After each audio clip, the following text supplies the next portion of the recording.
Hello guys, പുതിയൊരു വീഡിയോയിലേക്ക് എല്ലാവർക്കും സ്വാഗതം. നമ്മുടെ my way by Kalyani and therefore I am clinic issue ഇതുമായിട്ട് ബന്ധപ്പെട്ട് ഒന്ന് രണ്ട് വീഡിയോസ് നമ്മൾ മുമ്പ് ചെയ്തിട്ടുള്ളതാണ്. കുറച്ച് ദിവസങ്ങളായിട്ട് കല്യാണിയുടെ അനക്കമൊന്നും ഉണ്ടായിരുന്നില്ല. കല്യാണിയുടെ വ്ളോഗും കാര്യങ്ങളൊക്കെ ആയിട്ട് പൊയ്ക്കൊണ്ടിരിക്കുകയാണ്.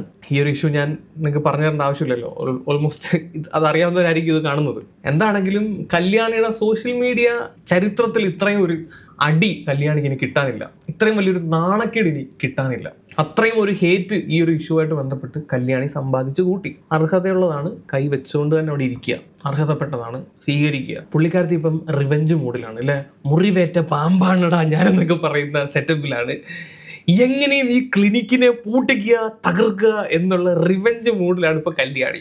ഭയങ്കര ഇൻവെസ്റ്റിഗേഷനാണ്. വിവരാകാശത്തിന് കത്തയച്ചു കൊടുത്ത് ഇവർക്ക് അതുണ്ടോ ഇതുണ്ടോ എന്നൊക്കെ ചോദിച്ച് കത്തൊക്കെ അയച്ചു കൊടുത്ത് കുറെ ഐറ്റംസ് ഒക്കെ ആയിട്ട് വന്നിട്ടുണ്ട്. MVD ആയിട്ടുള്ള ഭർത്താവും കട്ടയ്ക്ക് കൂടെ ഉണ്ടെന്നാണ് തോന്നുന്നത്. കല്യാണിക്ക് ഒറ്റയ്ക്ക് ഇതൊക്കെ ചെയ്യാനുള്ള ഒരു കഴിവുണ്ടെന്ന് തോന്നുന്നില്ല. ഭർത്താവിന്റെ ആ ഒരു MVD ബുദ്ധി ആയിരിക്കും ഇതിന്റെ പുറകിൽ പ്രവർത്തിച്ചുകൊണ്ടിരിക്കുന്നത്. അപ്പം ഇതിന്റെ ഭാഗമായിട്ടാണ് കല്യാണി കഴിഞ്ഞ ദിവസം തന്നെ ഇൻസ്റ്റാഗ്രാമിൽ ഒരു പോസ്റ്റ് ഇട്ടത്. പോസ്റ്റിനകത്ത് കുറച്ച് കാര്യങ്ങൾ പറയുന്ന കാര്യങ്ങൾ ഞാനൊന്ന് വായിക്കാം. ഒഫീഷ്യൽ സ്റ്റേറ്റ്മെന്റ് എന്ന് പറഞ്ഞിട്ടാണ് ഈ ഒരു പോസ്റ്റ് ഇട്ടിരിക്കുന്നത്. തുടക്കം ഒന്ന് വായിക്കാം. കഴിഞ്ഞ ഏതാനും ആഴ്ചയിൽ എൻ്റെ ചികിത്സാ അനുഭവവുമായി ബന്ധപ്പെട്ട് സോഷ്യൽ മീഡിയയിൽ പല ചർച്ചകളും നടക്കുന്നുണ്ട് എനിക്കറിയാം. ഇതുവരെ ഈ വിഷയത്തിൽ പരസ്യമായി പ്രതികരിക്കാതിരുന്നത് ബോധപൂർവമാണ്. ഇത് നിയമപരമായി നടപടികളുടെ ഭാഗമായതിനാൽ ആ പ്രക്രിയയെ മാനിച്ചുകൊണ്ടാണ് ഞാൻ മൗനം പാലിച്ചത്. എന്നാൽ ചില വസ്തുതകൾ പങ്കുവെക്കേണ്ടതായി ആവശ്യമാണെന്ന് തോന്നുന്നു. ഇവ എൻ്റെ വാക്കുകളല്ല, ബന്ധപ്പെട്ട ഔദ്യോഗിക സ്ഥാപനങ്ങൾ രേഖാമൂലം സ്ഥിരീകരിച്ച കാര്യങ്ങളാണ്. ഇനി പറയാൻ പോകുന്ന കാര്യങ്ങളാണ് നിങ്ങൾക്ക് കേൾക്കേണ്ടത്. ഒരു 3 പോയിന്റ് കൊടുത്തിട്ടുണ്ട്. ആ 3 പോയിന്റ് ഞാനൊന്ന് വായിക്കാം. ഒന്നാമത്തത്, American academy of dermatology USA രേഖാമൂലം സ്ഥിരീകരിച്ചത് അവർ കോസ്മെറ്റിക് കെമിസ്ട്രി എന്ന പേരിൽ യാതൊരു കോഴ്സോ സ്പെഷ്യലൈസേഷനോ വാഗ്ദാനം ചെയ്യുന്നില്ല എന്നുള്ളതാണ്. ഇപ്പം ഈ നിലുഫർ എന്ന് പറയുന്ന ഡോക്ടർ ഫാത്തിമ നിലുഫർ ഈ അമേരിക്കയിൽ ഈ പറയുന്ന അക്കാഡമി ഓഫ് ഡെർമറ്റോളജിയിൽ പോയി ഈ കാര്യങ്ങളൊക്കെ പഠിച്ചു എന്നുള്ളൊരു സംഭവമാണല്ലോ നിൽക്കുന്നത്. അന്നേരം അവരിങ്ങനത്തെ ഒരു കോഴ്സോ സ്പെഷ്യലൈസേഷനോ പ്രൊവൈഡ് ചെയ്യുന്നില്ല. പിന്നെ ഇവർ എവിടെ പോയാണ് ഇത് പഠിച്ചത് എന്നാണ് ഇൻഡയറക്ട്ലി ചോദിച്ചിരിക്കുന്നത്. പിടികിട്ടിയോ? എനിക്ക് ഇതിനകത്ത് മനസ്സിലായിട്ടുള്ളൊരു കാര്യം എന്താണെന്ന് വെച്ച് കഴിഞ്ഞാൽ, ഞാൻ ഇവരുടെ ക്ലിനിക്കിൻ്റെ സൈറ്റൊക്കെ ചെക്ക് ചെയ്ത സമയത്ത് ഈ ഡോക്ടറിൻ്റെ പ്രൊഫൈൽ അതിനകത്ത് കൊടുത്തിട്ടുണ്ട്. എന്നിട്ട് അവരുടെ ക്വാളിഫിക്കേഷനും അവർ ഇതിനകത്തൊക്കെയാണ് ട്രെയിനിങ് ചെയ്തിട്ടുള്ളതും എന്നുള്ള കാര്യങ്ങളൊക്കെ അതിനകത്ത് വ്യക്തമായിട്ട് പറഞ്ഞിട്ടുണ്ട്. അതാണ് നിങ്ങൾ ഈ കാണുന്നത്. Founder doctor Fathima Nilufar Sharif and MBBS Rajiv Gandhi university of health and science India, education aesthetic medicine UK, MSc dermatology NHS and cosmetic കെമിസ്ട്രിയും താഴെ ട്രെയിനിങ് എന്നും പറഞ്ഞിട്ടാണ് കൊടുത്തേക്കുന്നത്. അല്ലെങ്കിൽ ലേസർ ഇഞ്ചക്ഷൻ കൊടുത്തിട്ടുണ്ട്, ത്രെഡ് ലിഫ്റ്റ് USA സിംഗപ്പൂർ, ഈ രീതിയിലാണ് കൊടുത്തേക്കുന്നത്. അപ്പം ഈ കോസ്മെറ്റിക് കെമിസ്ട്രി എന്ന് പറയുന്നത് അതൊരു കോഴ്സായിട്ട് അവർ ഇതിനകത്ത് പറയുന്നില്ല. അതിൻ്റെ ഒരു ട്രെയിനിങ് സെക്ഷൻ USA സിംഗപ്പൂരിൽ പോയിട്ട് എടുത്തിട്ടുണ്ട് എന്നുള്ള രീതിയിലാണ് കൊടുത്തേക്കുന്നത്. മാത്രമല്ല അവരിതൊരു സർട്ടിഫൈഡ് കോഴ്സ് ഞാൻ പഠിച്ചു എന്ന് എവിടെയും പറയുന്നതായിട്ട് ഞാൻ കേട്ടിട്ടുമില്ല. കുറെ വീഡിയോ കണ്ടതിൽ നിന്നും എനിക്ക് മനസ്സിലായിട്ടുമില്ല. അപ്പൊ ഇതിൽ നിന്ന് അവർ കൃത്യമായിട്ട് എഴുതി വെച്ചേക്കുന്നത് അതൊരു ട്രെയിനിങ് പ്രോഗ്രാമാണ്, അത് അവർ അറ്റൻഡ് ചെയ്തിട്ടുണ്ട് എന്നുള്ളതാണ്. ഇതിന് കൂടുതൽ എക്സ്പ്ലനേഷൻ തരേണ്ടത് നമ്മളല്ല, ക്ലിനിക്കാണ് തരേണ്ടത്. അവരുടെ ഭാഗത്തിന് എക്സ്പ്ലനേഷൻ വരുമെന്ന് വിചാരിക്കുന്നു. ഇനി രണ്ടാമത്തെ പോയിന്റിലോട്ട് പോകാം. കേരള സ്റ്റേറ്റ് മെഡിക്കൽ കൗൺസിൽ ഒരു RTI അപേക്ഷയ്ക്ക് മറുപടിയായി എന്ന് വെച്ചാൽ വിവരാവകാശത്തിന് കൊടുത്ത സമയത്ത് അവർക്ക് മറുപടിയായി ലഭിച്ച കാര്യം, തങ്ങളുടെ ഔദ്യോഗിക രജിസ്ട്രാറിൽ ബന്ധപ്പെട്ട വ്യക്തിക്ക് യാതൊരു രജിസ്ട്രേഷനും ഇല്ല എന്ന് സ്ഥിരീകരിച്ചിട്ടുണ്ട്. പറഞ്ഞത് മനസ്സിലായില്ലെങ്കിൽ ഒന്ന് വ്യക്തമാക്കാം. ഈ ഡോക്ടർ ഫാത്തിമ നിലുഫർ ഷെരീഫിന് കേരള മെഡിക്കൽ കൗൺസിലിന്റെ രജിസ്ട്രേഷൻ ഇല്ല എന്നാണ് ഇവർ പറയുന്ന കാര്യം. ഇതിന്റെ മറുപടി പറയേണ്ടത് ഡോക്ടറാണ്. അവരുടെ ഭാഗത്തുനിന്ന് ഇതൊരു എക്സ്പ്ലനേഷൻ ഒന്നും വന്നിട്ടില്ല. അതിനുവേണ്ടി വെയിറ്റ് ചെയ്യാം. ഒരു കാര്യം ഞാൻ പറയാം, നമ്മുടെ കേരളത്തിൽ ചികിത്സ നടത്തണമെങ്കിൽ ഏത് ഡോക്ടറാണെങ്കിലും അവർക്ക് കേരള മെഡിക്കൽ കൗൺസിലിന്റെ രജിസ്ട്രേഷൻ ആവശ്യമാണ്. പിന്നെ അതുമായിട്ട് ബന്ധപ്പെട്ട് കുറെ കാര്യങ്ങളൊക്കെ നടക്കുന്നുണ്ട്, അത് ഞാൻ വഴിയേ പറയാം. എന്തായാലും ഇതിനകത്ത് കയറ്റി പറയാൻ ഉദ്ദേശിക്കുന്നില്ല. ഇപ്പൊ നിലവിലത്തെ നിയമം വെച്ചിട്ട് കേരളത്തിൽ അങ്ങനൊരു മെഡിക്കൽ പ്രാക്ടീസ് നടത്തണമെങ്കിൽ ഈ പറയുന്ന രജിസ്ട്രേഷൻ ആവശ്യമാണ്. മൂന്നാമത്തെ പോയിന്റിലോട്ട് പോവാം. കല്യാണി എഴുതിയേക്കുന്ന 3ാമത്തെ point, district medical office health Thiruvananthapuram അവരിൽ നിന്ന് ലഭിച്ച വിവരമാണ്. RTI അപേക്ഷയ്ക്ക് മറുപടിയായി ബന്ധപ്പെട്ട സ്ഥാപനത്തിന് കേരള ക്ലിനിക്കൽ എസ്റ്റാബ്ലിഷ്മെന്റ് ആക്ട് പ്രകാരമുള്ള രജിസ്ട്രേഷൻ ഇല്ല എന്ന് സ്ഥിരീകരിച്ചിട്ടുണ്ട്. അതിന് താഴെ എഴുതുന്ന കാര്യങ്ങൾ വായിക്കാം. ഈ 3 സ്ഥിരീകരണങ്ങളും ഞാൻ സ്വയം ഉണ്ടാക്കിയതല്ല. അതായത് സ്ഥാപനങ്ങൾ ഔദ്യോഗികമായി രേഖാമൂലം നൽകിയവയാണ്. ഇവയുടെ അടിസ്ഥാനത്തിൽ ആവശ്യമായ നിയമ നടപടികൾ സ്വീകരിച്ചു വരികയാണ് ബന്ധപ്പെട്ട അധികാരികൾക്ക് മുന്നിൽ. ഈ വിഷയം നിയമപരമായ പരിഗണനയിലായതിനാൽ കേസിന്റെ വിശദാംശങ്ങളിലേക്ക് ഇപ്പോൾ കടക്കുന്നില്ല. എൻ്റെ പ്രേക്ഷകരോടും ഈ വിഷയത്തിൽ ആശങ്കപ്പെട്ടവരോടും നന്ദി അറിയിക്കുന്നു. ഈ പ്രക്രിയ ശരിയായ രീതിയിൽ മുന്നോട്ട് പോകട്ടെ എന്നാണ് എൻ്റെ ആഗ്രഹം. കൂടുതൽ വിവരങ്ങൾ ഉചിതമായ ഘട്ടത്തിൽ പങ്കുവെക്കുന്നതായിരിക്കും. നന്ദി, Jeevalakshmi KR, my way by Kalyani ബ്രാക്കറ്റിൽ. മൂന്നാമത്തെ പോയിന്റ് പറയാം. ഇവരുടെ ക്ലിനിക്കിന് കേരള ക്ലിനിക്കൽ എസ്റ്റാബ്ലിഷ്മെന്റ് ആക്ട് 2018 നിലവിൽ വന്ന ആക്ടാണിത്. ഈ ആക്ട് പ്രകാരമുള്ള രജിസ്ട്രേഷൻ ഇല്ല എന്നാണ് പറയുന്നത്. ഈ കാര്യങ്ങളെല്ലാം കല്യാണിക്ക് വിവരാവകാശം വഴി കിട്ടിയ രേഖകളാണ് അല്ലെങ്കിൽ കാര്യങ്ങളാണെന്നാണ് പുള്ളിക്കാരത്തി ഇതിനകത്ത് പറയുന്നത്. ഞാൻ ഈ ക്യാൻസറുമായിട്ട് ബന്ധപ്പെട്ട് നമ്മുടെ ഇവിടുത്തെ ഡേറ്റ കളക്ട് ചെയ്യാൻ വേണ്ടിയിട്ട് വിവരാവകാശത്തിന് 1-2 കത്ത് അയച്ചിട്ടുണ്ടായിരുന്നു. അങ്ങനെ പല കത്തുകളും നമ്മൾ ചോദിക്കുന്ന ചോദ്യങ്ങൾക്ക് മറുപടിയായിട്ട് അവരുടെ കയ്യിലുള്ള അവൈലബിൾ ആയിട്ടുള്ള ഡീറ്റെയിൽസ് നമുക്ക് അയച്ചു തരും. അത് ചിലപ്പം തെറ്റുപറ്റാം, ചിലപ്പം തെറ്റുപറ്റാതിരിക്കാം. മോസ്റ്റ്ലി തെറ്റുപറ്റാറില്ല, സത്യമായിട്ടുള്ള കാര്യങ്ങളായിരിക്കും. അപ്പൊ കല്യാണിക്ക് അങ്ങനെ കിട്ടിയ രേഖകളാണ് ഇതെങ്കിൽ ഈ പറയുന്ന കാര്യങ്ങൾ ശരിയാവാനാണ് സാധ്യത. പക്ഷേ ഈ കേരള ക്ലിനിക്കൽ എസ്റ്റാബ്ലിഷ്മെന്റ് ആക്ട് 2018 പ്രകാരം ഉള്ള നിയമം, അതിന് മുമ്പ് ക്ലിനിക്ക് തുടങ്ങിയവരാണ് ഇവര്. ഈ ആക്ട് നിലവിൽ വരുന്നതിന് മുമ്പ് ക്ലിനിക്ക് തുടങ്ങിയവരാണ് ഇവർ. അപ്പം ഈ ആക്ട് ആക്ച്വലി മുമ്പ് ക്ലിനിക്ക് തുടങ്ങിയവർക്കും ഇതിന് ശേഷം ഇനി തുടങ്ങാൻ പോകുന്നവർക്കും ഈ ആക്ട് ബാധകമാണ്. പക്ഷേ നമ്മുടെ ഒരു ഗ്രൗണ്ട് റിയാലിറ്റി എന്താണെന്ന് വെച്ച് കഴിഞ്ഞാൽ പല ക്ലിനിക്കുകൾക്കും ഈ ആക്ട് പ്രകാരമുള്ള രജിസ്ട്രേഷൻ നമ്മുടെ കേരളത്തിൽ ഇല്ല. ഇത് അത്ര കർശനമായിട്ടുള്ള രജിസ്ട്രേഷൻ നിർബന്ധമായിട്ടുള്ള ഒരു ആക്ട് ആണോ എന്ന് എനിക്ക് അറിയില്ല. എൻ്റെ അറിവിലില്ല. എൻ്റെ അറിവിൽ പരിമിതികളുണ്ട്. ഇത് കണ്ടുകൊണ്ടിരിക്കുന്ന പ്രേക്ഷകർ മെഡിക്കൽ ഫീൽഡിലുള്ള ആളുകൾ എന്തെങ്കിലും ഉണ്ടെങ്കിൽ തീർച്ചയായിട്ടും അതിനെപ്പറ്റി അറിയാവുന്നവർ ഒന്ന് കമന്റ് ചെയ്യുക. എൻ്റെ ഒരു അറിവിലേക്കാണ്. എനിക്ക് മനസ്സിലായത് പല ക്ലിനിക്കുകൾക്കും ഇതില്ല. ഇത് പ്രോപ്പറായിട്ട് ഇതിന്റെ ഒരു ചെക്കിങ് നടക്കുന്നുണ്ടോ ഇല്ലയോ എന്നുള്ള കാര്യം നമുക്കറിയില്ല. ഇവരില്ല എന്നത് പറയുന്നു. പക്ഷേ 10-ലധികം കൊല്ലമായിട്ട് കേരളത്തിൽ ഈ ഒരു ക്ലിനിക്ക് പ്രവർത്തിക്കുന്നുണ്ട്. ഇപ്പൊ 2018 വന്നതാണെങ്കിൽ ഈ ആക്ട് വന്നതിന് ശേഷം ഇപ്പം 8 കൊല്ലമായിട്ട് ഈ ക്ലിനിക്ക് പ്രവർത്തിച്ചുകൊണ്ടിരിക്കുകയാണെങ്കിൽ നമ്മുടെ സിസ്റ്റത്തിന്റെ വീഴ്ചയാണത്. അന്നേരം ഈ കാര്യങ്ങളൊന്നും ചെക്ക് ചെയ്യുന്നില്ല എന്നുള്ളതാണ് അതിന്റെ അർത്ഥം. മനസ്സിലായോ? പിന്നെ വേറൊരു കാര്യം, ഈ ക്ലിനിക്ക് ഇപ്പൊ ഈ Therefore I am എന്ന് പറയുന്ന അത്യാവശ്യം എസ്റ്റാബ്ലിഷ്ഡ് ആയിട്ടുള്ള ക്ലിനിക്കാണ്. അവർക്ക് ഈ ഒരു രജിസ്ട്രേഷൻ എടുക്കാൻ വേണ്ടി വലിയ പാടുള്ള കാര്യമൊന്നുമില്ല. അവർക്ക് സിമ്പിളായിട്ട് ഈ രജിസ്ട്രേഷൻ കിട്ടുന്നതാണ്. അവർക്ക് ഉണ്ടോ ഇല്ലയോ എന്നുള്ള കാര്യം എന്താണെങ്കിലും ഡോക്ടർ അവരുടെ ഭാഗത്തു നിന്നാണ് എക്സ്പ്ലനേഷൻ പറയേണ്ടത്. ഈ കല്യാണി പറഞ്ഞ രേഖപ്രകാരം അവർക്ക് ആ ഒരു ക്ലിനിക്കിൽ ഇല്ല എന്നാണ് അവർ പറയുന്നത്. ബാക്കിയുള്ള കാര്യം എന്താണെങ്കിലും ഡോക്ടറിന്റെ എക്സ്പ്ലനേഷനോ വീഡിയോ എന്തെങ്കിലും വരുന്നെങ്കിൽ അവർ പറയട്ടെ. അന്നേരം നമുക്ക് നോക്കാം. ഇനി നമുക്ക് ജീവാലക്ഷ്മിയുടെ മൈ വേ ബൈ കല്യാണിയുടെ ഉദ്ദേശം എന്താണെന്ന് നമുക്ക് നോക്കാം. നമ്മൾ കുറെ കാലമായിട്ട് പല കേസുകളിലും കണ്ടുവരുന്ന ഒരു കാര്യമാണ്, നമ്മുടെ ഭാഗത്ത് എന്തെങ്കിലും ഒരു തെറ്റ് പറ്റിയിട്ടുണ്ടെങ്കിൽ ഓപ്പോസിറ്റ് നിൽക്കുന്നവൻ അതിനേക്കാളും വലിയ എന്തെങ്കിലും ഒരു തെറ്റ് ചെയ്തിട്ടുണ്ടോ എന്ന് നോക്കും. ആ തെറ്റ് വെച്ചിട്ട് എൻ്റെ തെറ്റ് മറയ്ക്കാൻ ശ്രമിക്കും. ഇതാണ് കല്യാണി ഇപ്പം നിലവിൽ ചെയ്തുകൊണ്ടിരിക്കുന്ന കാര്യം. കല്യാണിയുടെ ആരോപണങ്ങൾ എന്താണ്? ഡോക്ടർക്ക് രജിസ്ട്രേഷൻ ഇല്ല, ഡോക്ടറിന്റെ ക്ലിനിക്കിന് ഈ പറയുന്ന ആക്ട് പ്രകാരമുള്ള രജിസ്ട്രേഷൻ ഇല്ല. ഇതൊക്കെയാണ് കല്യാണിയുടെ ആരോപണങ്ങൾ. ആരോപണങ്ങൾ ചെറുതാണെന്നല്ല ഞാൻ പറയുന്നത്. കല്യാണിയുടെ ആ ഒരു മൂവ് ഇതാണ്. കല്യാണിയുടെ ഭാഗത്ത് തെറ്റ് പറ്റിയിട്ടുണ്ടെങ്കിൽ കല്യാണി അത് പ്രൂവ് ചെയ്യുന്നതിന് പകരം മറ്റവരും തെറ്റാണ് എന്ന് പ്രൂവ് ചെയ്യാണ്. മനസ്സിലായോ? ചുരുക്കം പറഞ്ഞാൽ കല്യാണിയിലോട്ട് വന്ന ശരങ്ങളെ വഴിതിരിച്ച് അങ്ങോട്ട് വിടാനുള്ള ശ്രമമാണ് നടത്തിക്കൊണ്ടിരിക്കുന്നത്. നിങ്ങൾ ഒരൊറ്റ കാര്യം ഒന്ന് ചിന്തിച്ചു നോക്കുക. ഇപ്പം കല്യാണി പറഞ്ഞതുപോലെ ഈ ഒരു ക്ലിനിക്ക് കല്യാണിയുടെ പ്രൊമോഷൻ ഏറ്റെടുത്തിരുന്നെങ്കിൽ, കല്യാണിയുടെ താളത്തിനൊത്ത് തുള്ളി ഈ ക്ലിനിക്ക് നിന്നിരുന്നെങ്കിൽ ഇതെങ്ങാണ് നമ്മൾ അറിയുമോ? ഇപ്പൊ കല്യാണി പറയുന്ന പോലെ ഇവർക്ക് രജിസ്ട്രേഷൻ ഇല്ല, ഈ പറയുന്ന ആക്ട് പ്രകാരമുള്ള രജിസ്ട്രേഷൻ ഇല്ല, ഇതൊക്കെ നമ്മൾ അറിയുമോ? നിങ്ങൾ പറ. കല്യാണി നല്ല കിടിലമായിട്ട് പ്രൊമോഷൻ ചെയ്ത് കൊടുത്തേനെ. ആണ്ടാ സൂപ്പർ ഡോക്ടർ, സൂപ്പർ ക്ലിനിക്ക്, അടിപൊളി സാധനം എന്നൊക്കെ പറഞ്ഞ് പ്രൊമോഷൻ ചെയ്ത് കല്യാണി കൊടുത്തേനെ. ഇത്ര ഇൻവെസ്റ്റിഗേഷൻ കല്യാണി നടത്തുമായിരുന്നോ? ഇല്ല, ഒരിക്കലും നടത്തില്ല. കല്യാണി ഇതുവരെ ചെയ്തിട്ടുള്ള എല്ലാ പ്രൊമോഷനും ഇതുപോലെ ഇൻവെസ്റ്റിഗേഷൻ നടത്തിയിട്ടാണോ ജനങ്ങളിലോട്ട് എത്തിച്ചത്? അറിയാൻ വേണ്ടി ചോദിക്കുകയാണ്. ഒന്ന് പറഞ്ഞു തന്നാൽ നന്നായിരുന്നേനെ.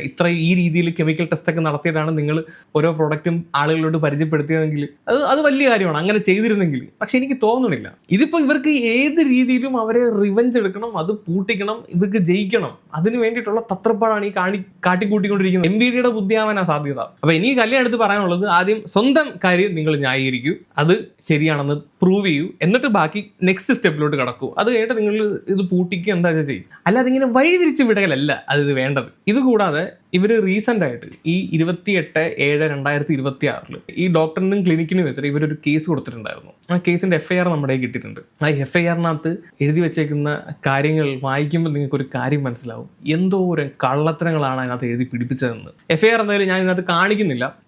FIR number 1030 2026, Peroorkada police station.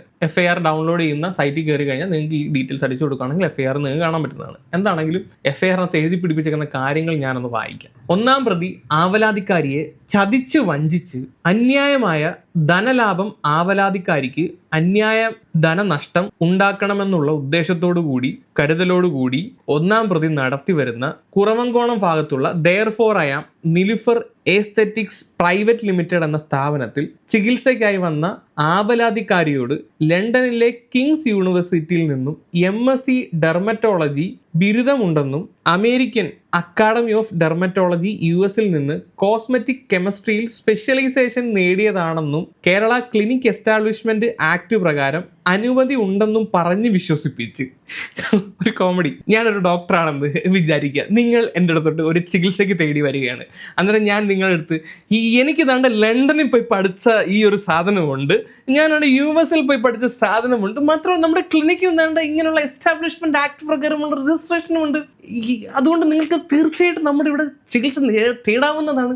ഇങ്ങനെ ഞാൻ നിങ്ങളെ ആദ്യം പറഞ്ഞ് വിശ്വസിപ്പിക്കും, എന്നിട്ട് നമ്മൾ ചികിത്സയിലോട്ട് കടക്കത്തുള്ളൂ. ഈ രീതിയിലാണോ ഈ ക്ലിനിക്ക് അല്ലെങ്കിൽ അവിടെ ഇരിക്കുന്ന ഡോക്ടേഴ്സ് പെരുമാറുന്നത്? ഇങ്ങനെ പറഞ്ഞ് വിശ്വസിപ്പിച്ചു. ഓക്കെ, ബാക്കി കേൾക്കാം. അല്ല, ഇവർ എഴുതി വെച്ചേക്കുന്നത് കണ്ടിട്ട് എനിക്ക് ഇതാണ് മനസ്സിലായത്. നിൽഫർ അങ്ങോട്ട് വന്നപ്പോഴത്തേക്ക് കല്യാണി വരൂ ഇരിക്കും, കുടിക്കാൻ ചായയോ കാപ്പിയോ, നമ്മുടെ പുതിയ ക്ലിനിക്കൽ എസ്റ്റാബ്ലിഷ്മെന്റ് ആക്ട് പ്രകാരമുള്ള സർട്ടിഫിക്കറ്റ് എടുത്ത് തൂക്കിയിട്ടുണ്ട് ഇവിടെ US, ഇങ്ങനെയൊക്കെ എഴുതി എല്ലാം കാണിച്ച്. ഓക്കെ, ഈ രീതിയിലാണ് കല്യാണിയെ ഡോക്ടർ പറഞ്ഞ് വിശ്വസിപ്പിച്ചതെന്നാണ് കല്യാണി ഇതിനകത്ത് FIR പറഞ്ഞിരിക്കുന്നത്. ഓക്കെ, പറഞ്ഞ് വിശ്വസിപ്പിച്ച് 2025 ഒക്ടോബർ മാസം മുതൽ 2026 മെയ് മാസം 6-ാം തീയതി വരെ ഒന്നാം പ്രതിയുടെ സ്ഥാപനത്തിൽ ചികിത്സ നടത്തിയ ചികിത്സാ രേഖകളും ബില്ലുകളും ആവശ്യപ്പെട്ട് 30/5/2026 തീയതി 3 മണിയോടെ സ്ഥാപനത്തിൽ ഭർത്താവിനോടും മകനോടുമൊപ്പം, മകൻ പുതിയ ക്യാരക്ടർ വന്നിട്ടുണ്ട്, മകനെയും പിടിച്ച് നട്ടിട്ടുണ്ട്, എത്തിയ ആവലാതിക്കാരിയെ 2-3 പ്രതികൾ ചേർന്ന് 2 പച്ചത്തെറി വിളിച്ചു. അതിനകത്ത് എഴുതി വെച്ചേക്കുന്നത് മദർ ബാക്കി സൺ ഓഫ് ഡാഷ് എന്ന അസഭ്യ വാക്കുകൾ പറഞ്ഞ് കൊന്നുകളയുമെന്നും ഗവൺമെന്റ് ഉദ്യോഗസ്ഥനായ ഭർത്താവിന്റെ ജോലി കളയുമെന്നും കള്ളക്കേസിൽ കുടുക്കുമെന്നും പറഞ്ഞ് ആരോപണങ്ങൾ. 1, 2-ാം പ്രതിയും 3-ാം പ്രതി. 2-ാം പ്രതി അവിടുത്തെ മറ്റൊരു ഡോക്ടറാണ്, 3-ാം പ്രതി അവിടുത്തെ മാനേജറാണ്. ഈ 2-ാം പ്രതിയും 3-ാം പ്രതിയും ഇവരെ കള്ളക്ക് വിളിച്ചെന്നും മറ്റേ 2 ഇംഗ്ലീഷ് ചീത്തകൾ വിളിച്ചു എന്നാണ് എഴുതി വെച്ചേക്കുന്നത്. അതുപോലെ തന്നെ ഭീഷണിപ്പെടുത്തിയെന്നും ഇവരുടെ ഭർത്താവിന്റെ ജോലി കളയുമെന്നും ഭീഷണിപ്പെടുത്തിയെന്നും ഒക്കെയാണ് ഇതിനകത്ത് എഴുതി വെച്ചേക്കുന്നത്. ഇതിനകത്ത് മകനെ കൊണ്ടുവന്ന് വെച്ചിട്ടുണ്ട്. മകനെ കൊണ്ടുവന്ന് വെച്ചേക്കുന്ന കാര്യം എന്ന് പറഞ്ഞു കഴിഞ്ഞാൽ, കുട്ടി വന്നിട്ടുണ്ടോ എന്നുള്ള കാര്യം നമുക്കറിയില്ല. നമ്മൾ 1-2 CCTV കണ്ടതിൽ നിന്ന് കുട്ടിയൊന്നും കണ്ടിട്ടില്ല. ഇവർ 2 മാത്രമായിരുന്നു വന്നത്. അല്ലെങ്കിൽ തല്ലുണ്ടാക്കുമ്പോൾ കുട്ടികളൊക്കെ ആയിട്ടാണോ, കുടുംബവും കുട്ടികളൊക്കെ ആയിട്ടാണോ പോകുന്നത്? No idea. ഇവരുടെ ആ ഒരു വരക്കവും കാര്യങ്ങളൊക്കെ തല്ലുണ്ടാക്കാൻ വേണ്ടി വന്ന വരക്കമായിരുന്നു. അപ്പൊ കുട്ടിയായിട്ട് പോയി തല്ലുണ്ടാക്കുന്ന എന്തിന്റെ ബേസിലാണെന്ന് കല്യാണി പറയേണ്ടതാണ്. എന്താണെങ്കിലും ഇവർ പറയുന്നത് കുട്ടിയുമായിട്ട് ചെന്നു, ആ കുട്ടിയുടെ മുന്നിൽ വെച്ചിട്ട് വിളിച്ചു എന്നുള്ള തരത്തിലാണ്. കേസിനൊന്നും കൂടെ ബലം വരാൻ വേണ്ടിയിട്ടാണ് കുഞ്ഞിനെയൊക്കെ ഇതിനകത്ത് പിടിച്ചിട്ടേക്കുന്നത്. നാണമില്ലാത്ത പരിപാടിയെ കാട്ടിക്കൂട്ടണേ.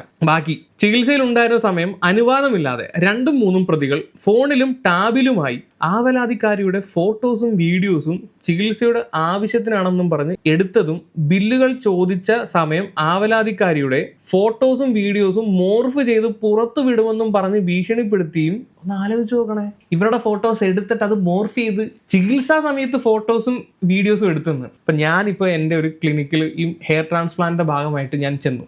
എന്നിട്ട് അവർ ചെല്ലുന്ന സമയത്ത് നമ്മുടെ ബിഫോർ ഫോട്ടോ അവർ എടുത്ത് വെക്കും. ഗ്രോത്ത് ഉണ്ടോ ഇല്ലയോ എന്നൊക്കെ അറിയണമല്ലോ. ഓരോ തവണ ചെല്ലുമ്പോഴും അവർ ഈ മാസത്തെ ഫോട്ടോ എടുത്ത് വെക്കും. അത് അവരുടെ ഒരു പ്രൊസീജിയറാണ്. കാര്യം നമ്മുടെ മുഖത്ത് മാറ്റം ഉണ്ടോ ഇല്ലയോ എന്ന്, റിസൾട്ട് ഉണ്ടോ ഇല്ലയോ എന്ന് അറിയണമെങ്കിൽ ഫോട്ടോ എടുത്ത് തന്നെ വെക്കണം. ആ ഫോട്ടോ എടുത്തതിനെയാണ് ഇവർ ഈ രീതിയിൽ ചിത്രീകരിച്ച് വെച്ചേക്കുന്നത്. അങ്ങനെ ഒരു ഫോട്ടോ എടുത്തോന്ന് നോ ഐഡിയ. എടുത്തിട്ടുണ്ടാവാനാണ് സാധ്യത. കാര്യം സാധാരണ ഇങ്ങനെയുള്ള ക്ലിനിക്കുകൾ ചെയ്യാറുള്ള പരിപാടിയാണ്. ആ ഫോട്ടോ എടുത്തതിനെ ദാണ്ട മോർഫ് ചെയ്ത് മറ്റേ രീതിയിൽ പുറത്തു വിടുമെന്നുള്ള ഭീഷണിപ്പെടുത്തിയെന്ന്. ബില്ല് ചോദിച്ചപ്പോൾ 2 ബില്ല് ചോദിച്ചപ്പോൾ ഈ രീതിയിലുള്ള ഭീഷണിപ്പെടുത്തിയെന്ന്. എന്തൊക്കെ കഥകളാണ് ഈ പറഞ്ഞു വിടുന്നത് ഇവര്. അയ്യോ, എന്നാലും ഒരു ഊള സ്റ്റോറി ആയിപ്പോയി കേട്ടോ. അതാരുടെ ബുദ്ധിയാണോ എന്തോ, ഭർത്താവിന്റെ ആണോ? പുറത്തു വിടുമെന്നും പറഞ്ഞ് ഭീഷണിപ്പെടുത്തിയും ചികിത്സാ ബില്ലുകൾ ചോദിച്ചപ്പോൾ വ്യാജ ബില്ലുകൾ നൽകി യാതൊരുവിധ രജിസ്ട്രേഷനോ യോഗ്യതയോ ഇല്ലാത്ത 1-ാം പ്രതിയായ ഫാത്തിമ ഷെരീഫ് എന്ന ഡോക്ടർ ഫാത്തിമ നിലുഫർ ഷെരീഫ് എന്ന പേരിൽ ആൾമാറാട്ടം നടത്തി ചികിത്സ നടത്തിയ ആവലാതിക്കാരിയുടെ കയ്യിൽ നിന്ന് 4,71,000 രൂപ വഞ്ചിച്ച് കൈക്കലാക്കുകയും ഇതിനകത്ത് ഡോക്ടറിന്റെ പേര് ഫാത്തിമ ഷെരീഫ് എന്നാണ് യഥാർത്ഥത്തിലെ പേര്. ഇല്ല, അവരായിട്ട് വിളിക്കുന്നത് ഫാത്തിമ നിലുഫർ ഷെരീഫ് എന്നാണ്. ഇവരുടെ രേഖകളിലെ പേര് ഫാത്തിമ ഷെരീഫ് എന്നും, പക്ഷെ ഇവർ അറിയപ്പെടുന്നത് ഫാത്തിമ നിലുഫർ ഷെരീഫ് എന്നുമാണ്. അങ്ങനെയാണെങ്കിൽ ഈ മൈദേബൈ കല്യാണിയെ നിങ്ങളെ ആൾമാറാട്ടം നടത്തി എന്ന് പറയേണ്ടി വരുമല്ലോ. ഈ ജീവാലക്ഷ്മി എന്നാണ് നിങ്ങളുടെ പേര് നാട്ടുകാർ ഇപ്പോഴാണ് മനസ്സിലാക്കുന്നത്. അതുകൊണ്ടാണ് ഈ പോസ്റ്റിന്റെ അടിയിൽ മറ്റേ ജീവാലക്ഷ്മി എഴുതി വെച്ചേക്കുന്നത്, ബ്രാക്കറ്റ് മൈദേബൈ കല്യാണി. അപ്പൊ ഓരോരുത്തർക്കും അറിയപ്പെടുന്ന ഓരോ നാമങ്ങളൊക്കെ ഉണ്ടാവും എന്നും പറഞ്ഞ് പേരിനകത്ത് വരെ പേര് മാറ്റി വഞ്ചിച്ച്, അല്ലെങ്കിൽ പേര് മാറ്റി പറഞ്ഞത് അങ്ങനെ വഞ്ചനയാവുന്നത് അതെനിക്ക് മനസ്സിലാവാതെ. സ്റ്റിൽ ആ ഒരു ലോജിക്ക് എനിക്ക് മനസ്സിലാവുന്നില്ല. പേര് മാറ്റി പറഞ്ഞ് വഞ്ചിച്ചു എന്ന് എനിക്കത് ആ ഒരു ലോജിക്ക് എനിക്ക് കല്യാണി മനസ്സിലാവുന്നു. ഒന്ന് പറഞ്ഞത് നന്നായാലേ. ഓക്കെ, ബാക്കി വായിക്കാം. 4,71,000 രൂപ ചതിച്ച് വഞ്ചിച്ച് കൈക്കലാക്കുകയും ബില്ലുകളും ചികിത്സാ രേഖകളും ആവശ്യപ്പെട്ടപ്പോൾ 2-3 പ്രതികൾ ആവലാതിക്കാരിയെ ചീത്ത വിളിച്ച് ഭീഷണിപ്പെടുത്തുകയും ആവലാതിക്കാരിയുടെ അനുവാദമില്ലാതെ വീഡിയോസും ഫോട്ടോസും എടുത്തതിൽ സ്ത്രീ എന്ന നിലയിൽ ആവലാതിക്കാരിയുടെ ന്യായമായ സ്വകാര്യതയ്ക്ക് ഭംഗം വരുത്തിയും പ്രതികൾ മേൽ വകുപ്പുകൾ പ്രകാരം കുറ്റം ചെയ്തിരിക്കുന്നു എന്നുള്ളതാണ്. ഇതാണ് ഇവരുടെ FIR. ഇവരും ആ ക്ലിനിക്കിൽ പോയിട്ട് ഈ പറഞ്ഞ 2-3 പ്രതികളായിട്ടുള്ള മാനേജറിന്റെ ഡോക്ടേഴ്സിന്റെ ഒക്കെ ഫോട്ടോ മറ്റേ സ്പെക്സ് റെയ്ബാന്റെ മെറ്റാ ക്ലാസ് വെച്ചിട്ട് എടുത്തിട്ടുണ്ട്. അങ്ങനെയാണെങ്കിൽ അവർക്കും കൊടുക്കാം. നിങ്ങൾ അവരുടെ വീഡിയോസും ഫോട്ടോസും അവരുടെ അനുവാദമില്ലാതെ പ്രവർത്തിയിട്ട് ഈ രീതിയിൽ ചിത്രീകരിക്കാൻ വേണ്ടിയിട്ട് ശ്രമിച്ചുവെന്നും അത് വെച്ചിട്ട് നിങ്ങൾ ഭീഷണിപ്പെടുത്താൻ ശ്രമിച്ചുവെന്നും അവർക്കും കൊടുക്കാം. അവർക്കും എന്ത് തോന്നിയ ഉണ്ടല്ലോ എഴുതി വെക്കാം. ഇതിനകത്ത് എന്തൊക്കെ വൃത്തികേടുകളാണ് എഴുതി വെച്ചേക്കുന്നത്. ഒരു മനുഷ്യൻ തരം താഴുന്നതിന് ഒരു പരിധിയില്ലേ? എനിക്കത് മനസ്സിലാവാത്തത്. ഒരു കേസ് ബലം കൂട്ടാൻ വേണ്ടിയിട്ട് എന്തൊക്കെ വൃത്തികേടുകളാണ് എഴുതി വെച്ചേക്കണേ. ഈ FIR എഴുതി വെച്ചേക്കുന്ന കാര്യങ്ങൾ മാത്രം, ഞാനിപ്പോൾ പറഞ്ഞ കാര്യങ്ങൾ മാത്രം നിങ്ങളൊന്ന് ആലോചിച്ച് നോക്ക്. ഇവരെന്തുമാത്രം കള്ളത്തരങ്ങളാണ് എഴുതി വെച്ചേക്കുന്നതെന്ന് മനസ്സിലാവും. ഈ ഒരു സബ്ജക്റ്റിന്റെ എക്സ്പ്ലനേഷൻ വീഡിയോ ആയിട്ട് കല്യാണിയുടെ ഒരു വീഡിയോ മുമ്പ് വന്നിട്ടുണ്ടായിരുന്നു. ആ വീഡിയോക്കകത്തൊന്നും ഈ ഒരു കഥ ഒന്നുമില്ല. ആ കഥ വേറെ, ഈ കഥ വേറെ. എൻറ്റയർലി ഡിഫറെന്റ് സ്റ്റോറിയാണ്. 2 കഥയും ഡിഫറെന്റ്. ഇത്രയും കാര്യങ്ങളൊക്കെ നടന്നിട്ടുണ്ടെങ്കിൽ, ഈ രീതിയിലൊക്കെ സംഭവിച്ചിട്ടുണ്ടെങ്കിൽ, അന്നത്തെ എക്സ്പ്ലനേഷൻ വീഡിയോക്കകത്ത് കല്യാണി ഈ കാര്യങ്ങൾ പറയാതിരിക്കുമോ? നിങ്ങൾക്ക് തോന്നുന്നുണ്ടോ? പറയാതിരിക്കുമെന്ന് തോന്നുന്നുണ്ടോ? കേസിന്റെ വഴിക്ക് പോവുകയാണ്, അതുകൊണ്ടാണ് ഞാൻ ഒന്നും മിണ്ടാതിരിക്കുന്നത് എന്നൊന്നും പറഞ്ഞൊന്നും വന്നേക്കല്ലേ പൊന്നെ. അതൊക്കെ വിശ്വസിക്കാൻ നമ്മൾ മണ്ടന്മാരല്ല. നമ്മുടെ മുതുകത്തല്ല ബ്രെയിനിരിക്കുന്നത്, തലയിൽ തന്നെയാണ് ബ്രെയിനിരിക്കുന്നത്. അതൊക്കെ വിശ്വസിക്കാൻ വേണ്ടിയിട്ട് അങ്ങനെയൊക്കെ പറഞ്ഞു വന്നു കഴിഞ്ഞാൽ ഇത് നിങ്ങൾ ഈ FIRന്റെ ഡേറ്റ് നിങ്ങൾ നോക്കണം. 28/7/2026 കൊടുത്തേക്കുന്ന FIR ആണ്. അത് 17-ലാണല്ലോ കൊണ്ട് കൊടുത്തേക്കുന്നത്. 23-54 കുറെ കഷ്ടപ്പെട്ട് എഴുതിയല്ലേ, അന്നേരം അങ്ങനെ കൊണ്ട് കൊടുത്തതായിരിക്കും. ഈ വിഷയം നടന്ന എത്ര ദിവസമായി? എന്നിട്ട് കഴിഞ്ഞ മാസമായിട്ട് അവസാനമാണ് എന്നിട്ട് ഈ FIR കൊണ്ട് കൊടുത്തേക്കുന്നത്. ഈ കേസ് കൊടുക്കുക എന്തുകൊണ്ട് താമസിച്ചു? ഇതിനു മുമ്പ് ഒരു പല കേസും കൊടുത്തിട്ടുണ്ട്, അതൊക്കെ തള്ളിപ്പോവുകയും ചെയ്തു. അന്നേരം പുതിയ വീണ്ടും കേസുകളായിട്ട് വന്നുകൊണ്ടിരിക്കുകയാണ്. ഇത് എന്തുകൊണ്ട് താമസിച്ചു എന്ന് പറഞ്ഞു കഴിഞ്ഞാൽ, നമ്മൾ ഈ വിവരാവകാശത്തിന് കൊടുക്കുമല്ലോ, അത് കൊടുക്കുന്ന സമയത്ത് അതിന് ഒരു കാലതാമസം ഉണ്ട്. 1 മാസമാണ് അതിൻ്റെ ഒരു കാലതാമസം വരുന്നത്. അതായത് ഇവർ വിവരാവകാശം കൊടുത്ത സമയത്ത് ഇവർക്ക് ഇങ്ങനെയുള്ള ഡേറ്റ കിട്ടി, അത് വെച്ചിട്ട് ഒരു കള്ള കേസ് കൂടെ അവരുടെ മേളിൽ കൊടുക്കുകയാണ്. ഒരുപക്ഷെ ഈ വിവരാവകാശത്തിൽ പറഞ്ഞേക്കുന്ന കാര്യങ്ങളൊക്കെ ശരിയായിരിക്കാം എന്ന് കരുതി അതിന്റെ പിൻബലത്തിൽ ഇങ്ങനൊരു സ്റ്റോറി ശരിയാണെന്ന് എനിക്ക് തോന്നണില്ല. അതിന്റെ മെയിൻ റീസൺ എന്താണെന്ന് പറഞ്ഞു കഴിഞ്ഞാൽ, ഇങ്ങനൊക്കെ ഈ പറഞ്ഞ കാര്യങ്ങളൊക്കെ നടന്നിട്ടുണ്ടായിരുന്നെങ്കിൽ, അല്ലെങ്കിൽ ഇങ്ങനെ തെറി വിളിച്ചിട്ടുണ്ടായിരുന്നെങ്കിൽ ഉറപ്പായിട്ടും ഈ മെറ്റാ ക്ലാസ്സിലത് പതിഞ്ഞേനെ. അത് ഇവരെന്തായാലും പുറത്തു വിട്ടേനെ. അത് ഇതുവരെ അവർ പുറത്തു വിട്ടിട്ടില്ല. ഒന്ന്, ഇവർക്ക് അതുമായിട്ട് ബന്ധപ്പെട്ടുള്ള തെളിവുകൾ ഉണ്ടായിരുന്നെങ്കിൽ ഈ കേസ് ഇത് ഈ വിവരാവകാശത്തിന്റെ റിപ്ലൈ വരുന്നതിന് മുമ്പ് തന്നെ അവർ കൊണ്ട് കൊടുത്തേനെ. ഇത്രയും നാൾ അവർ കാത്തിരിക്കൂല. കാരണം എന്ന് പറഞ്ഞാൽ വളരെ സീരിയസ് ആയിട്ടുള്ള അലിഗേഷൻസ് ആണ് ഇതിനകത്ത് പറഞ്ഞേക്കുന്നത്. ഫോട്ടോ എടുത്ത് മോർഫ് ചെയ്ത് പ്രദർശിപ്പിക്കുന്നു, ഭീഷണിപ്പെടുത്തുന്നു, ഭർത്താവിന്റെ ജോലി കളയാൻ ശ്രമിക്കുന്നു, മകന്റെ മുന്നിൽ വെച്ച് ചീത്ത വിളിക്കുന്നു. അത്രയും സീരിയസ് ആയിട്ടുള്ള അലിഗേഷൻസ് ആണ്. ഇതിനൊക്കെ തെളിവുണ്ടോ? വെറും ആരോപണങ്ങളാണ്. തെളിവുണ്ടായിരുന്നെങ്കിൽ പണ്ടേക്ക് കൊടുക്കേണ്ട കേസുകളാണെന്നൊക്കെ. ഇപ്പം ഈ വിവരാവകാശത്തിന്റെ ഡേറ്റ കിട്ടിയപ്പോൾ അത് വെച്ചിട്ട് ഒരു കള്ളക്കഥ മെനഞ്ഞ് കേസ് കൊണ്ട് കൊടുത്തേക്കാണ്. സത്യത്തിൽ ജീവാലക്ഷ്മി ഉളുപ്പില്ലാത്ത പരിപാടിയാണ് ചെയ്യുന്നത്. സത്യമായിട്ടും സ്വയം നാറുന്നതല്ലാതെ എന്തെങ്കിലും ഒരു ഗുണം ഇതിനകത്ത് ഉണ്ടോ എന്ന് നിങ്ങൾക്ക് കിട്ടുമെന്ന് എനിക്ക് തോന്നണില്ല. ഒന്നെങ്കിൽ നിങ്ങൾ ഇതിനകത്ത് പറഞ്ഞ കാര്യങ്ങളിൽ എന്തെങ്കിലും വ്യക്തമായിട്ടുള്ള തെളിവുകൾ ഉണ്ടായിരിക്കണം. ഈ കേസിന് ബലം വരാൻ വേണ്ടിയിട്ട് സ്വന്തം മകനെ വരെ ഇതിനകത്ത് പിടിച്ചിട്ട് അതിന്റെ മുന്നിൽ വെച്ചിട്ട് തെറി വിളിച്ചെന്നുള്ള രീതിയിൽ ഒന്ന് ആലോചിച്ച് നോക്കണം. ഈ ഡോക്ടർ ഒരു ലേഡി ആയത് കാര്യമായി. ഈ ഒരു സിനാരിയോയിൽ പെട്ട എല്ലാവരും ഒരു ലേഡി ആയത് കാര്യമായി. മാനേജർ ആണെങ്കിലും ഈ ഫാത്തിമ നിലുഫർ ആണെങ്കിലും അവരുടെ മറ്റേ ഡോക്ടർ എല്ലാവരും ലേഡി ആയത് കാര്യമായി. ഇത് ഏതെങ്കിലും ഒരു മെയിൽ ഡോക്ടർ ആയിരുന്നെങ്കിലോ അവന്റെ ക്ലിനിക്ക് ഇപ്പോൾ എല്ലാവരോടും ഒന്ന് അടിച്ച് പൊളിച്ചേനെ. ഇങ്ങനെയൊക്കെ ആരോപണങ്ങൾ വന്നതെന്ന് പറഞ്ഞിട്ട് അതിന്റെ മെറിറ്റ് ഒന്നും ചെക്ക് ചെയ്യാതെ പോയി അവനെ പിടിച്ച് ചിലപ്പോൾ അകത്ത് വരെ ഇട്ടേനെ. എവർക്ക് പറയാവുന്നതിന്റെ അങ്ങേയറ്റമാണ് അത് എഴുതി വെച്ചേക്കുന്നത്. ഒരു സ്ത്രീക്ക് ഏത് രീതിയിൽ ഒരു മനുഷ്യനെ ഇല്ലാതാക്കാം, അത് എന്ത് വെച്ചിട്ടായിരിക്കും? അവിടെ മാനം മറ്റൊരാൾ നശിപ്പിക്കാൻ ശ്രമിച്ചു. ഇതാണ് ഒരു സ്ത്രീക്ക് മറ്റൊരു മനുഷ്യനെ ഇല്ലാതാക്കാൻ പറ്റുന്ന ഏറ്റവും ബെസ്റ്റ് ആൻഡ് ഏറ്റവും നാറിയ വഴി. ആ രീതിയിലാണ് ഈ കേസ് കൊടുത്തേക്കുന്നത്. ഇതൊന്നും നിലനിൽക്കുമെന്ന് എനിക്ക് തോന്നുന്നില്ല. മേ ബി ചിലപ്പോൾ നിങ്ങൾ നേരത്തെ പറഞ്ഞ ആ ഒരു ആദ്യത്തെ വിവരാവകാശത്തിന്റെ പേര് വന്ന 2 കാര്യങ്ങൾ ശരിയായിരിക്കാം. പക്ഷെ എന്ന് കരുതി നിങ്ങളുടെ ഭാഗത്തു നിന്നുണ്ടായ തെറ്റ് മറയ്ക്കാൻ വേണ്ടിയിട്ട്, നിങ്ങൾക്ക് റിവെഞ്ച് എടുക്കാൻ വേണ്ടിയിട്ട് ഭയങ്കര വൃത്തികെട്ട പരിപാടികളാണ് ചെയ്തുകൊണ്ടിരിക്കുന്നത്. കൂടുതലൊന്നും ഞാൻ ഇതിനെപ്പറ്റി സംസാരിക്കുന്നില്ല. എന്താണെങ്കിലും ഇതുമായിട്ട് ബന്ധപ്പെട്ട് ക്ലിനിക്കിന്റെ ഭാഗത്ത് നിന്ന് ഒരു തരത്തിലുള്ള റെസ്പോൺസും വന്നിട്ടില്ല. അവരുടെ ഭാഗത്ത് നിന്ന് ഉടനെ തന്നെ റെസ്പോണ്ട് വരുമെന്ന് വിചാരിക്കുന്നു. വരട്ടെ, അത് കഴിഞ്ഞിട്ട് നമുക്ക് കുറച്ച് കാര്യങ്ങൾ വിശദമായിട്ട് സംസാരിക്കാം. ഇപ്പം തൽക്കാലം കൂടുതലൊന്നും പറയുന്നില്ല. വേറെ വീഡിയോ. അപ്പം ശരി.